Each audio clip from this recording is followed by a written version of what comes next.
इस वक्त हम श्रीनगर में हैं। लेजिस्लेटिव असेंबली के बाहर हम धरना दे रहे हैं, प्रदर्शन कर रहे हैं। और जिस तरीके से भारतीय जनता पार्टी के भ्रष्ट लोगों को बचाने की कोशिश की जा रही है, इनके जो एमएलएस हैं उनकी प्रॉपर्टी स्टेटमेंट्स आरटीआई के माध्यम से मांगी गई थी एक एमएलए की, लेकिन उस एमएलए ने ये कह दिया कि मैं अपनी प्रॉपर्टी स्टेटमेंट नहीं देना चाहता, लोगों को दिखाना ही नहीं चाहता हूँ। ये उसके घर का कानून नहीं है, ये कानून हिंदुस्तान का बनाया हुआ कानून है। और उसमें ये कहा गया है कि जो भी आरटीआई के माध्यम से इंफॉर्मेशन लेना चाहता है, खास तौर पर पब्लिक मैन के बारे में, वो हासिल कर सकता है। लेकिन जिस तरीके से वो ये बनाए हुए है कि इंफॉर्मेशन वो अपनी प्रॉपर्टी की नहीं देगा, क्या छुपाना चाहता है ये हम पूछना चाहते हैं। चिरानी का विधायक है जो अभी हाल ही में बना है, अपनी प्रॉपर्टी को क्यों बचाना चाहता है, क्यों छुपाना चाहता है वो? जब हम एमएलए से, तो हमारे बारे में भी जब पूछा जाता था तो बार बार दी जाती थी प्रॉपर्टी स्टेटमेंट्स, बाकी एमएलए देते थे। लेकिन चिरानी का एमएलए ये कहता है कि मैं अपने प्रॉपर्टी स्टेटमेंट्स नहीं दिखाना चाहता हूँ लोगों को। इसलिए नहीं दिखाना चाहते, चोरियां की हैं, डाके डाले हैं, छुपाने की कोशिश कोई नहीं कर सकता है। ये इंफॉर्मेशन आपको देनी ही देनी पड़ेगी।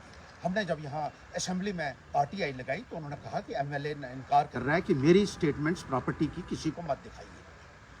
और आज हमें श्रीनगर यहाँ आना पड़ा है। यहाँ हमने जो सेक्रेटरी हैं यहाँ लेजिस्लेटिव असेंबली के, उनसे बात की है कि प्रॉपर्टी स्टेटमेंट्स जो हैं वो एमएलए की आप रोक नहीं सकते हैं कानून के मुताबिक। और जिस तरीके से इन लोगों को एक अलग ही ट्रीटमेंट दिया जा रहा है भारतीय जनता पार्टी के लोगों को, जितना मर्जी भ्रष्टाचार कर लो, कोई पूछने वाला नहीं है आपको। हम पूछेंगे और जवाबदेह बनाएंगे। और जो जो आपने इरेगुलरिटीज़ की हैं, ओमिशंस किए हैं, कमीशंस किए हैं, फ्रॉड्स किए हैं, उनको जनता के सामने हम लाएंगे। ये याद रखिएगा, ये जवाब आपको देना पड़ेगा। भारतीय जनता पार्टी ये सोचती है कि उनकी पार्टी में रहकर कोई जितने मर्जी चोरी कर ले, डाके डाल दे, अपराध कर ले, वो बरी हो जाएगा।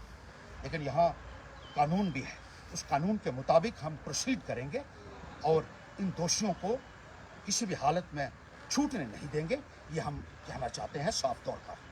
और जो वॉशिंग मशीन आपकी है भारतीय जनता पार्टी की, बड़ी अजीब बात है। क्या उस वॉशिंग मशीन में कोई भी भ्रष्टाचारी होता है, कोई भी अपराधी होता है, उसको मशीन में डुबोया जाता है और जब बाहर निकालते हैं तो दूध का धुला हुआ। जो ज़्यादा ही भ्रष्टाचारी और अपराधी होते हैं उनको या गर्दन से पकड़कर 2-3 डुबकियाँ लगवाते हैं वो उस वॉशिंग मशीन में। एक डुबकी से इनका कुछ नहीं होता। ऐसा लगता है कि इनको भी, ये जो चिरानी का एमएलए है, 31 आपराधिक मामले इसके खिलाफ थे। जब 2021 में मैंने एक आरटीआई लगाई तो 31 आपराधिक मामले भी थी, ये खत्म हो गए बीजेपी में जाती।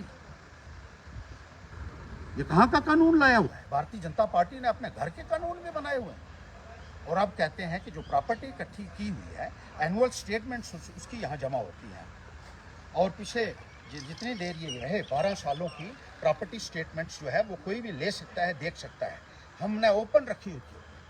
और सीआईसी भी ये कहता है, जो चीफ इंफॉर्मेशन कमीशन है, वो ये कहता है कि there should be proactive disclosure of information.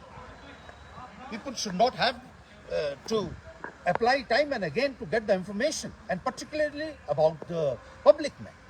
They should reveal, they should disclose whatever they have. This is the concept of the transparency law, which is being violated with impunity by these people at the behest of BJP, जो नहीं हम बर्दाश्त करेंगे। आज हमारा यहाँ धरना लगेगा, यहाँ धरने से नहीं उठेंगे। हम धरना लगाया, अपोजिशन को दबाया जा रहा है भारतीय जनता पार्टी द्वारा। लाल सिंह जो एमएलए रहे, एमपी रहे, उनको फिर से ईडी ने कहीं दरख्वास्त दी है कि इनकी जमानत को रद्द किया जाए। जो अपोजिशन में बात करेगा उसको आप दबाएंगे, डराएंगे। हम कहते हैं ठीक है, अगर कानून कहता है उसके मुताबिक चलिए, लेकिन कानून तो भारतीय जनता पार्टी वालों के लिए भी है। Why don't you act under law against those criminals in BJP and those corrupt people who have violated the laws? मैं यहाँ धरना दे रहा हूँ। I want action. ये लेजिस्लेटिव असेंबली के बाद मेरा धरना हो रहा है और यहाँ मैं ये कहना चाहता हूँ कि ये इंफॉर्मेशन जो है ये हमें दी जाए। अगर ये अपराधी लोग समझते हैं कि भारतीय जनता पार्टी में जाकर उनको छोड़ दिया जाएगा तो वो भूल जाए, इनके अपराध का भी हिसाब होगा और इनके भ्रष्टाचार का भी हिसाब होगा। यहाँ असेंबली के बाहर मैं बैठा हूँ धरने के ऊपर, कश्मीर मुझे आना पड़ा है स्पेशली इसीलिए कि ये लोग जो भ्रष्टाचारी हैं उनको जेल के अंदर डाला जाए, इनके साथ कोई भी रियायत नहीं होनी चाहिए। Hashdev will fight till the last, and I'll ensure that all these corrupt people and all these criminals are taken to task and dealt with under law. They should be put behind the bars. They have committed criminal offences and they have indulged in corruption.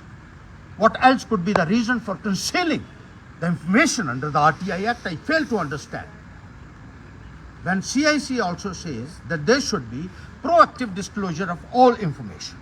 So they have to do it, and will ensure that they give the reply to the RTI at the earliest possible, or else the consequences would be very, very serious and earth-shaking, I tell you.